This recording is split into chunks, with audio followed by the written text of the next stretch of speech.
les amis, c'est Sonia pour une nouvelle vidéo inspirante et imparfaite. Aujourd'hui, j'aimerais partager avec vous, comme je vous l'avais promis, les 5 langages de l'amour. Alors, grâce à eux, eh bien, nous avons le pouvoir d'améliorer nos relations, à condition évidemment de les utiliser. Alors, en fait, on donne de l'amour et on en reçoit. Et ces deux manières-là peuvent être complètement différentes. Alors, ce sujet d'aujourd'hui est inspiré du livre de Gary Chapman, qui est d'ailleurs devenu un best-seller et qui s'appelle « Les 5 langages de l'amour ».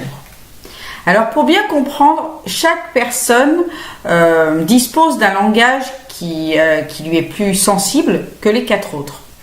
Et connaître le langage préféré de l'autre va nous permettre, si évidemment on utilise ce langage-là, de remplir son réservoir d'amour le plus simplement et le plus facilement possible. Et cette personne-là se sentira automatiquement aimée. Alors la connaissance de ces 5 langages permet aussi d'apprendre à aimer des langages que l'on ne connaît pas, que nous ne maîtrisons pas, et aussi nous apprend à recevoir, à percevoir l'amour au travers des langages qu'on n'apprécie pas forcément. Et lorsqu'on ne connaît pas ces langages, trop souvent, en fait, il y a des malentendus qui sont à l'origine de cette méconnaissance. On croit donner de l'amour à l'autre et l'autre ne le perçoit pas. Et au même titre, l'autre peut nous donner de l'amour, notre conjoint peut nous donner de l'amour et on ne se sent pas aimé parce que la façon dont le langage qu'il utilise n'est pas le nôtre. Voilà, donc on va faire un petit peu le point, faire la lumière un petit peu là-dessus. Voilà, c'est parti. Alors, le langage numéro 1, ce sont les paroles valorisantes.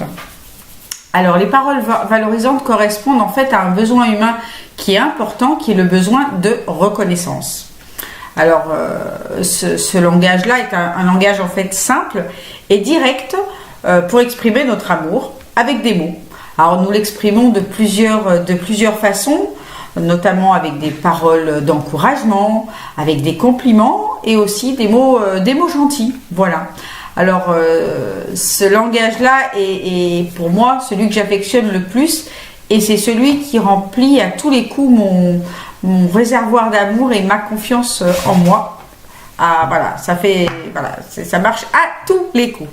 Alors, essayez de communiquer un peu plus d'amour en prononçant des paroles agréables et puis vous verrez tout de suite les bienfaits sur l'autre. C'est quasiment magique, on va dire. C'est vraiment surtout si vous êtes un homme, vous verrez à quel point les femmes sont sensibles aux compliments, aux petits mots gentils.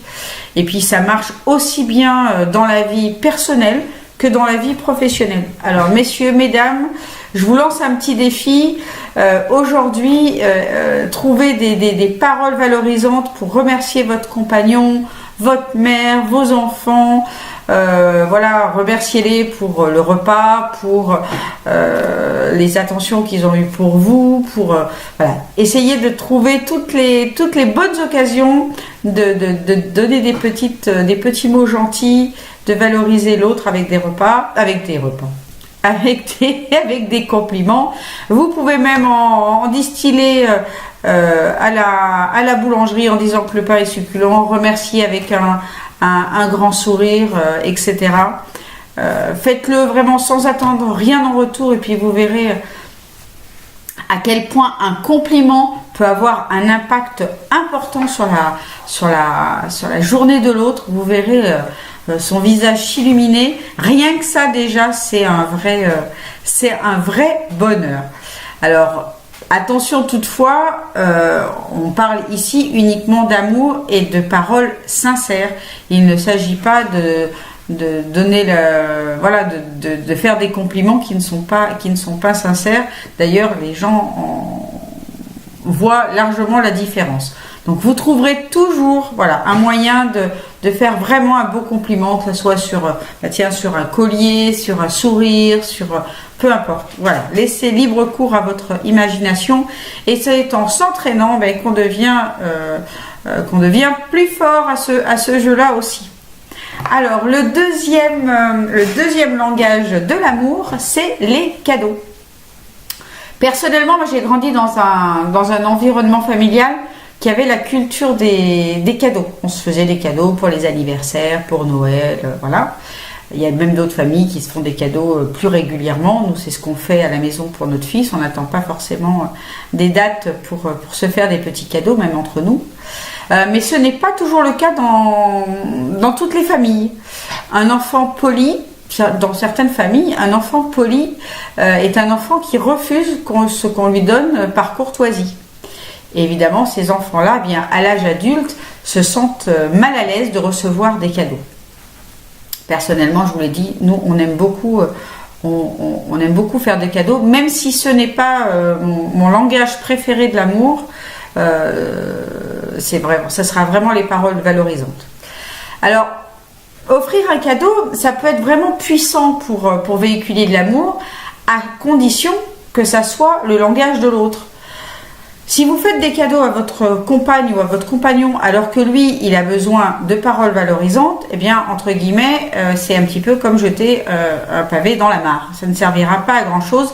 L'autre ne se sentira pas forcément aimé alors que vous aurez l'impression de faire énormément de choses. Petit bémol toutefois, il ne faut pas utiliser le cadeau comme une excuse ou une récompense à quelque chose. Par exemple, un papa qui voyage très souvent et qui part longtemps, etc., et qui revient les bras chargés de cadeaux pour essayer de compenser son absence, on va dire qu'auprès de ses enfants, ça ne va pas fonctionner et ça ne va pas remplir leur réservoir d'amour, leur besoin d'amour. Un cadeau, ne l'oubliez pas, ça ne doit pas être ni une récompense, ni une tentative d'achat d'un acte manqué, par exemple. Un cadeau n'a pas besoin non plus d'être cher, c'est pas la valeur qui compte, c'est l'attention que l'on porte à l'autre.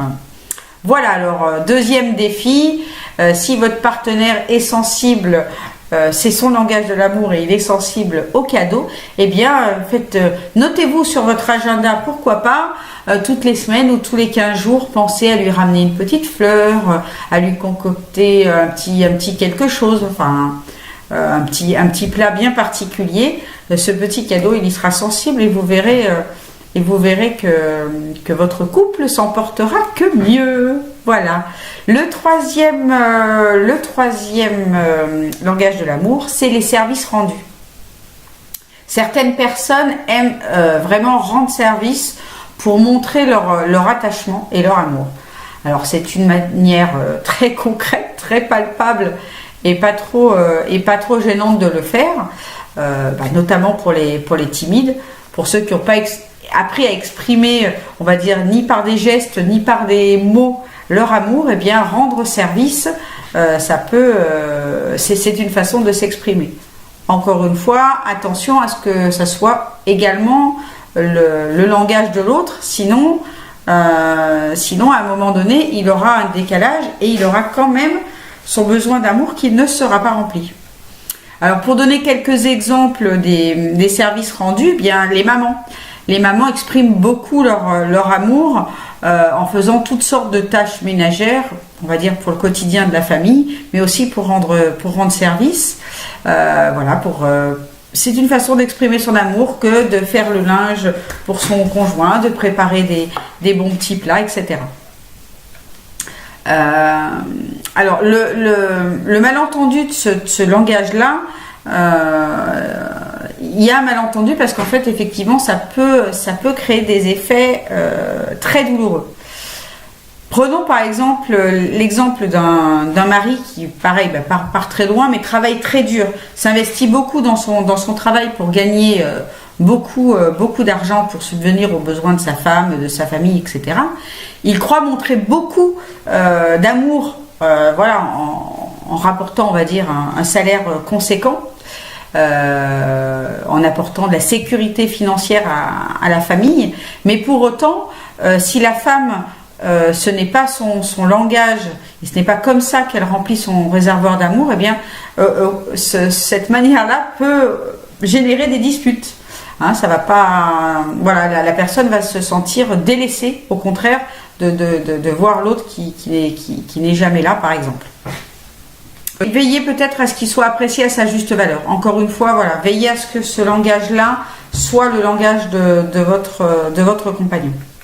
Le quatrième langage, celui que j'aime beaucoup également, ce sont les moments de qualité passés ensemble. Alors les moments de qualité, c'est un langage qui est apprécié par une grande majorité, autant d'hommes que de femmes. Il s'agit du temps que l'on passe avec une personne, peu importe l'activité en cours, et ce qui compte, c'est de se retrouver avec l'autre et de pouvoir discuter, partager, sentir sa présence, sentir que l'on est important pour elle. En général, alors ces femmes apprécient beaucoup ce langage. Hein, c'est le côté vénusien où la discussion, l'échange, c'est quelque chose de très, très important, qu'il est effectivement un petit peu moins pour les martiens, pour ceux qui font l'allusion un petit peu au livre de Gray, Mars et Vénus, qui est un superbe bouquin qui, au passage, je vous le conseille. Donc, voilà, les femmes, ils sont sensibles, donc messieurs, vous savez ce qu'il vous reste à faire. Prenez du temps et prenez le temps d'écouter votre femme. Encore une fois, il faut que ça soit fait avec sincérité, hein, parce que nous, les femmes, on voit vite si le sujet de notre discussion vous passionne ou pas, si vous êtes attentif ou si vous les écoutez en regardant la télé en disant bon, ça, on n'apprécie pas du tout, puis ça remplit pas du tout notre besoin d'amour. Donner du temps, des moments de qualité, bien c'est aussi ce qu'on partage avec notre famille, nos amis, etc. Donc mettez-y de la bonne volonté, ça se sent, voilà, et puis vous en retirerez également plein de bénéfices. Et enfin, le cinquième et dernier langage de l'amour, eh bien, c'est le toucher physique. Nous pouvons communiquer de l'amour par une simple tape dans le dos, par une embrassade, une accolade, une bise et bien sûr par de langoureux baisers ou des caresses. Alors moi j'ai passé récemment un week-end chez un ami qui m'a accueilli avec beaucoup de bienveillance. Il m'a pris tendrement et longuement dans ses bras pour me souhaiter la bienvenue chez lui. Et ça a rempli, mais alors directement, mon besoin d'amour. Et puis alors je me suis sentie vraiment très à l'aise dans sa maison et avec lui tout de suite. Voilà, donc vraiment ça a des effets quasi immédiats. Alors c'est vraiment en plus un langage qui techniquement est plutôt très facile à pratiquer. Mais il faut savoir faire preuve de discernement. Alors notamment que ce soit avec notre conjoint, pas trop, mais surtout avec les personnes de notre entourage, parce que notamment avec les femmes, il est préférable de faire attention pour qu'il n'y ait pas de malentendus, évidemment. Hein, les femmes sont en général un petit peu plus sensibles au contact physique. Alors attention quand même de ne pas communiquer un message qui serait erroné. Hein. Et puis ça pourrait vite aussi être perçu comme un petit peu une violation de notre cercle ou de notre intimité. Donc attention dans ce cas-là. Et puis pour les hommes, c'est un petit peu pareil au niveau du contact physique.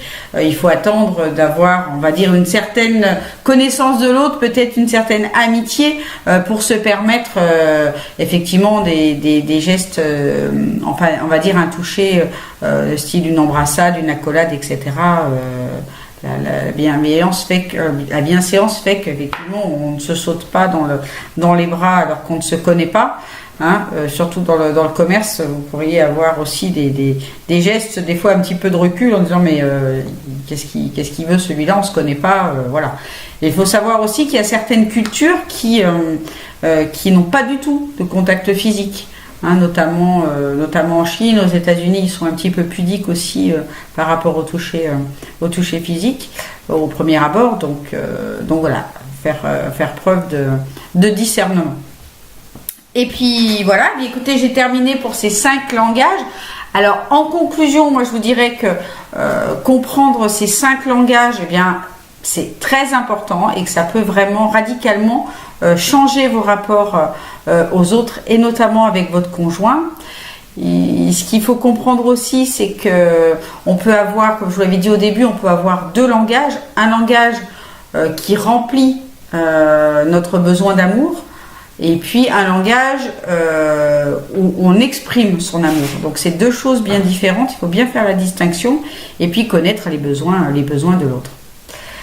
Vous pouvez par exemple avoir besoin de paroles valorisantes pour remplir votre besoin d'amour, et d'un autre côté, exprimez-vous votre amour en offrant des cadeaux à l'autre par exemple. Voilà les amis, alors je résume rapidement les 5 langages. En 1, les paroles valorisantes. En 2, les cadeaux. En 3, les services rendus. En 4, passer ensemble des moments de qualité. Et en 5, le toucher physique. Voilà les amis, j'espère que cette vidéo vous aura plu. Et puis si c'est le cas, partagez-la autour de vous, à vos amis, à votre famille, etc. Et puis n'hésitez pas à me laisser des petits commentaires ci-dessous, ça me fera bien plaisir. Voilà, j'adore échanger avec vous. En attendant de se revoir tout bientôt, je vous embrasse. Ciao, ciao!